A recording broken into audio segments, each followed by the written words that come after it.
دیکھیں جو ملک کے اس وقت حالات ہیں وہ آپ کے بھی سامنے اور میرے بھی سامنے. پاکستانی عوام کو شاید اب اس سے غرض نہیں کہ ہم پر حکمران کون رہے, ان کو غرض اس سے ہے کہ ہمیں سہولیات کون میسر کر سکتا ہے. اور ہمارے مارچ سے کم از کم یہ تو فائدہ ہوا ہے کہ آپ جب پیٹرول پمپ پر جاتے ہیں تو آپ کو پیٹرول سستا ملتا ہے. جب رکشے والا ایل پی جی کی دکان پر جاتا ہے تو اس کو 400 روپے کم, 390 روپے, 360 روپے کم سستی گیس مل رہی ہے.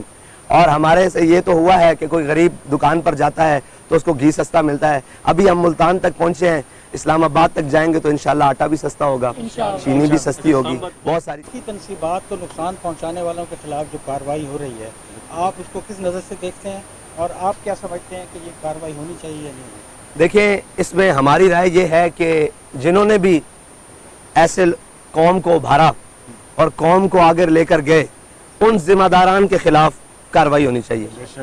عوام تو کسی بھی لیڈر کے پیچھے ہے. آج میں کھڑا ہوں, کہیں اعلان کروں تو یہ لوگ اس طرف چل پڑیں گے, تو ذمہ دار میں ہوں, ذمہ دار میرے ساتھ یہ کیبنٹ کے لوگ ہیں. اور قوم کے بچوں کو ریلیف دینا چاہیے. ان سے اگر غلطی ہوئی بھی ہے تو عام معافی کا اعلان کرنا چاہیے, یا ان کو کم از کم اس وقت اس راستے سے نہیں گزارنا چاہیے کہ پھر ہمیں خدا نہ خواستہ خاک ہمارے منہ میں کہ ہمیں بلوچستان جیسے حالات سے گزرنا پڑے, ہمیں سندھ جیسے حالات سے گزرنا پڑے, ہمیں پی ٹی ایم جیسی اور جناب خیبر پختونخوا جیسے حالات. آپ کی اپنی قوم کے بچے ہیں, اگر ان سے غلطی ہوئی ہے تو ہم پیٹتے رہے.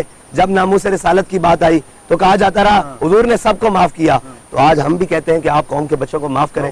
جو ذمہ داران ہیں ان کو ضرور کٹہرے میں لائیں, ان کو جناب قانون کی گرفت میں لائیں, ان کو سامنے کھڑا کریں, جو ان کا جرم بنتا ہے ان کو سزا دیں. پوچھتے ہیں جی کراچی سے چلے ہیں جہاں تک, کون آپ کو فنڈ دے رہا ہے؟ میں نے کہا دو عالم سے کرتی ہے بیگانہ. اور چلیو ایک کوئی بریانیت ہے یا بسن دی وجہ نہ نہیں آ رہا ہے, ایک جذبہ ایمانی دی وجہ نہ آ رہا ہے. دو عالم سے کرتی ہے بیگانہ دل کو, عجب چیز ہے لذت آشنائی.